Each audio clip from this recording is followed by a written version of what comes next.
This video will focus on the importance of good key maps for multi-sampled instruments. Over the past 4 months, I have worked on the chamber strings that were played for the intro. Very often I'm up to 11 or 12 o'clock at night to get a range of the samples right. It's beyond a full-time job. So I thought it would be good to cover the subject of key maps while the project is fresh in my mind. I'll be using the ESI 2000 for this video. Though I have an emulator 4X Turbo, I find the ESI is much easier to assign samples in a key map. Before I sampled The Violinist, I had her warm up by playing the overture to Handel's Messiah. Here's a sample of Adrian playing.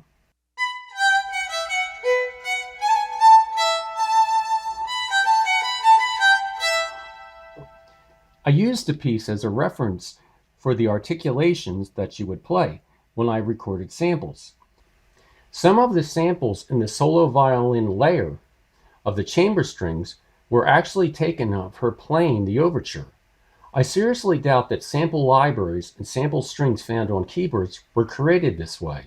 They don't test samples by playing Handel or Beethoven. They probably just play pop stuff. I saw this ad when I checked my channel in the morning. It mentions creating sophisticated chord progressions without spending years learning music theory. That's the state of music technology today. Over the years, I've come to realize the importance of good key maps. Often, good samples can be diminished by poor key maps. I'm just using the DX7 to play the samples on the ESI. Some instruments, like the French horn, sound good transposed over a range as much as a fourth. The horn was sampled in middle C, but it still sounds good at this A. It still sounds good at this A.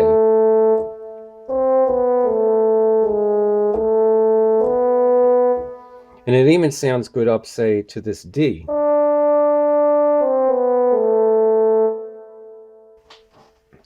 But in contrast, violins don't transpose over very well. This violin was sampled at the same C. But if I bring it down to this A, it sounds too muddy. And then if I go all the way up to the range, say,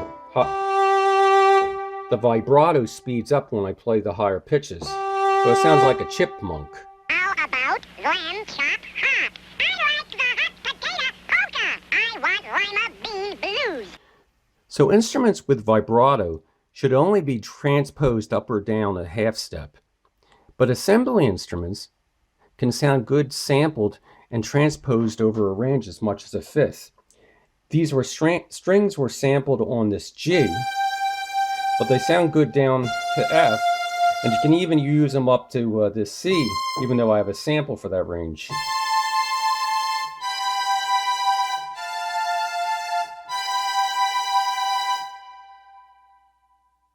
When sampling an instrument, there's characteristics and limitations of the instruments that should be considered. For example, the open strings on a violin are G, D, A, and E. The low G can't be played with vibrato. Because of that limitations, composers would start with G sharp that can be played with vibrato, as in the Adagio of Mahler's Ninth Symphony.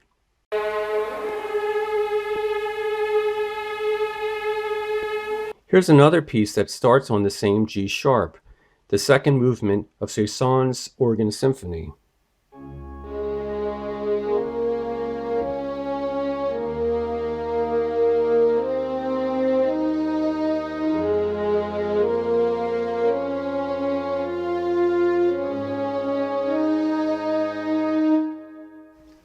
This is the key map for the piano or soft layer of the chamber strings. The colors don't signify anything. I just use the colors to make the map zones stand out. Because of the limitations of the G string, the first range that was sampled on G sharp. The lower range required more samples to maintain realism. I don't know how many hours I spent mixing samples for this layer. It was a real challenge to get the articulations right for soft melodies. I thought I had it perfect, but when I played Beethoven's Hymn of Thanksgiving, I noticed that C4 went into a crescendo. It didn't sound right when it was repeated, so I had to remix this sample so it had a soft, even sustain, like this.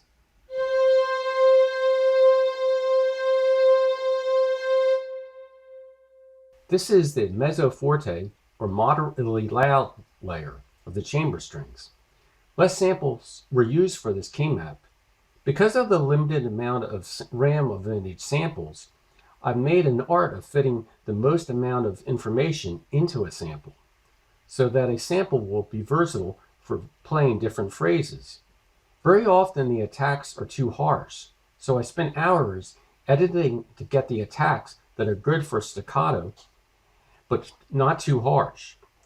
I noticed that I used the open A and E of the violins in the map. That may be because I found it difficult to get an intoned note from even professional violinists in the higher range. Often a violinist would be off pitch in the attack. So I used an envelope to make it less noticeable when I mixed the samples.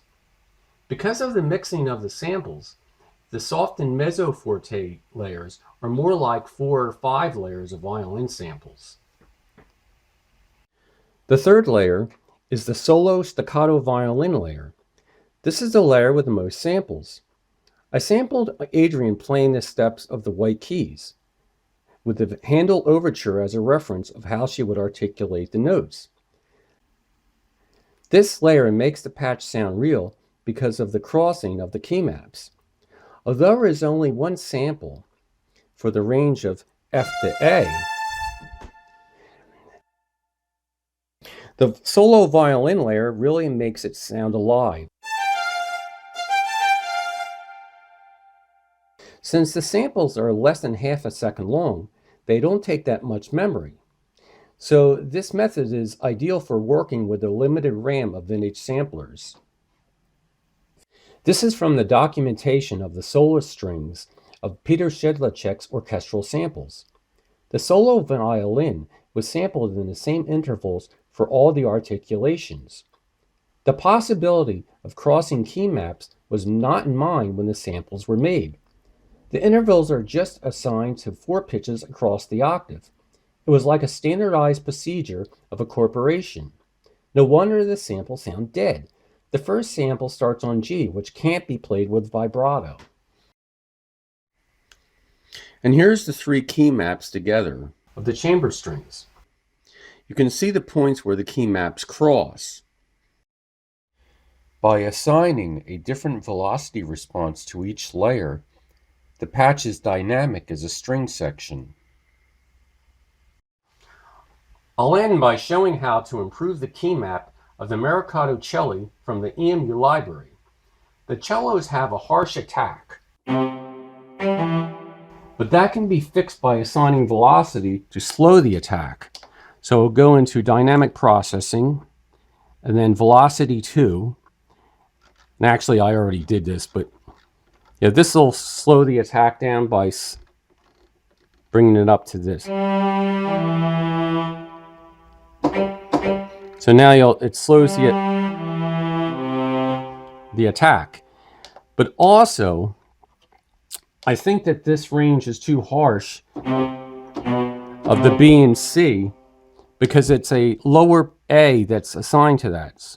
So what I go into is select zone, and here you can see how the key map is laid out. You'll see at A, there's an A sharp that's assigned to that.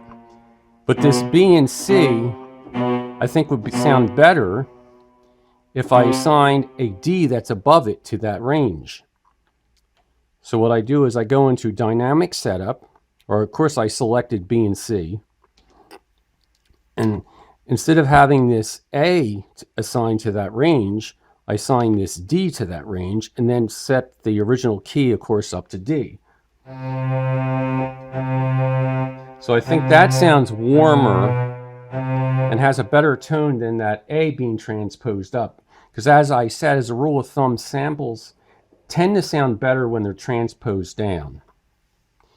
And if you're wondering, I do have Vienna instruments. but I found it's not designed for live performance. And also there's just annoying things. Even when I was making this video, I was having pop-up windows coming up on my computer when I was trying to read my script. So computers are a pain in the neck for that reason. So I've always relied on these hardware samplers. So until next time, take care.